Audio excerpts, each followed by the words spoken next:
people are rejecting it. But there's the converse of that. The dying establishment, like when a woman tries to leave a man that's beating her, they're going to try to break our jaw in the parking lot. We're trying to get in the car. They're trying to keep us from escaping. And so we're at that point. We're trying to get in the station wagon with the kids.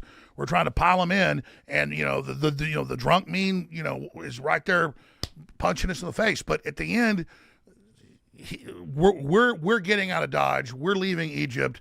We're going on to the promised land here. And it's going to take, that archetype of the promised land. It's going to take 40 years or whatever out in the wilderness, but at least we're not going to be slaves anymore. So we're in that process of emancipation right now. They're pissed. They're freaking out because they want control. Any fulfilled person is out fishing or hunting or hanging with family like you and I are. There's a beautiful sunset. We're having a great dinner, playing with our dogs, our cats, our kids. These people are not fulfilled. They don't have that. If you study globalists, they are the most empty. You look at Soros or Alexander Soros, they have nothing. So they're projecting their hatred just like a Hitler or a Stalin or a Lenin on us. We've got to realize they are mentally ill, they are sick, they are cancer, they're malfunctioning. We don't hate them. We just politically cut them out and separate them from the rest of society. And we're at that point right now of the surgery. America and the world's going under the knife, and let's hope and pray that it's successful surgery. Because if it's not, World War III. It's just amazing that they tried to cancel you. And what you just said, even if people don't agree with it ever, it's so much more interesting and smart than anything ever uttered on CNN or MSNBC. And I worked at those channels, so I know for a fact. So I just think that. Well, they just want to be called out. You know that. You know better than I do. We're just real people. There's no teleprompters. Other than like I have a few notes, you have a few notes of stuff you wrote yourself. Andy, those are my notes. No, but it's different when you. It's different when you write the teleprompter. Just like I have in my office, I have a teleprompter sometimes too. When I have time, I'll write what I want to say, my talking points. But it's your words. It's my words. Yeah. But it's CNN and Fox News and other places. They're loading it for you. The difference is we write our own notes here. So what's the experience, not to get sidetracked, but it was so interesting what you said about your commitment to just telling the truth in your personal life and your professional life. What's the effect on you once you decide I'm going to really try not to lie at all ever? Your brain is all our brains are a powerful electrochemical computer. And so so it's like AI. When they corrupt AI and give it some woke agenda, it doesn't work right. It messes up. You see the Gemini thing with Google, and then it messes the whole thing up. They wanted a little bit of erase the white people, not totally erase them. So it backfired. Now Google's down $70 billion in market cap, huge scandal, because it's so ridiculous. So from my own research and studying mainline literature and scientific research on it, but I've already experienced it. So I did the research. I went out and found that what I'd already experienced was real. When you tell your brain to lie, or to not be honest, you're really lying to yourself, and then you start using all this brain capacity to figure out the lie and to then try to project things to cover up the lie. When you get into I'm at a neurotic level telling the truth. People, I go on the air and talk bad about myself and bad things I did. People say, why is he doing that? Because the more I do it, the more my brain cleans out, and now it's just laser focused, and now I know things much clearer. And so it's like removing computer viruses. And so when you get to the point of just not lying, I used to tell lies every day. Leftists tell lies continually. The thing is, you go to the other extreme, all you do is tell lies.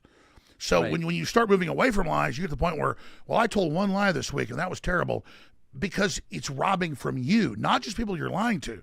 So I've gotten to the point of almost zero lying.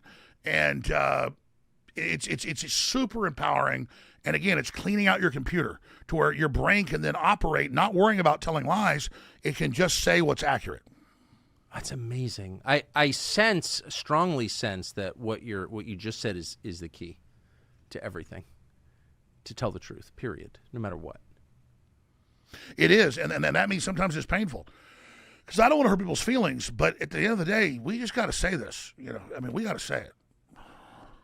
So, back to the behavior, the impulses, the motives of the people running things.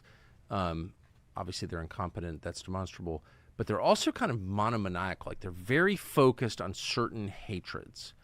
And just judging by what they say, their main hatred is for white people who are the majority of the country. They talk about it constantly. They've set up a whole regime to punish white people on the basis of their skin color. You're not allowed to mention it.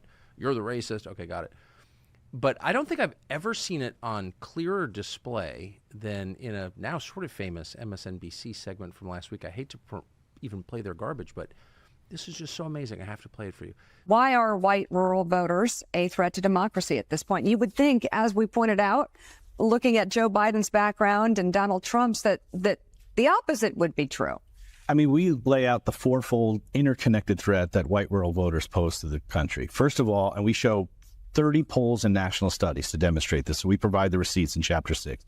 They're the most racist, xenophobic, anti-immigrant, and anti-gay geodemographic group in the country. Second, they're the most conspiracist group. QAnon support and subscribers, election denialism, COVID denialism, and scientific skepticism, Obama birtherism. Third, anti-democratic sentiments.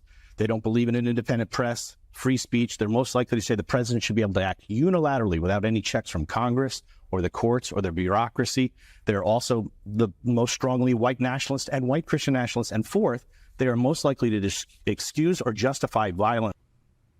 So there's so many things that are interesting about what those two pigs are saying on television. And the most interesting to me is that white rural voters are, of course, the weakest people in America. When rural people, period, are the rural people, strongest. Period. That's exactly right, regardless of race. But that none of the supposed crimes that he mentioned, whether they're true or not, are crimes of action. They're all thought crimes.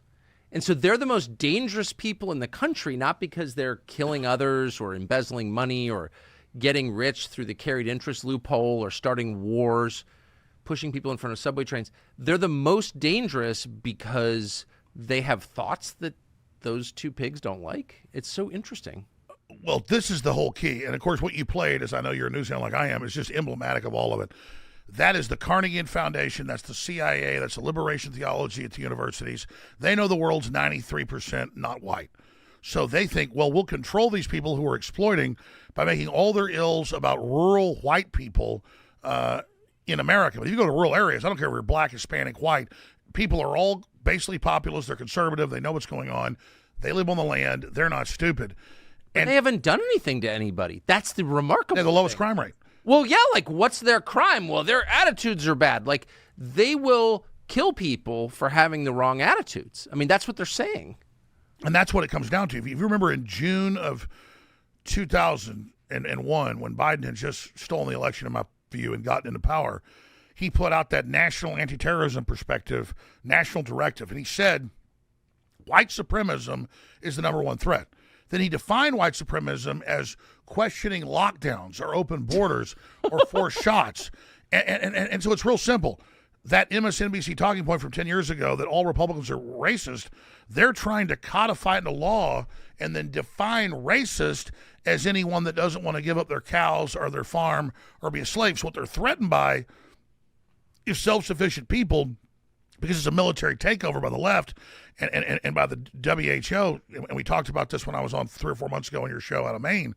They are literally understanding we've got the cities, we're about to take the dollar, we're collapsing the border. Who is the opposition? They're already lasing the target that it's the rural people. Remember I said next it's get the rurals, they're the enemy. And now that talking point is everywhere. I probably saw that clip 30 times the last week, 50 times the last month.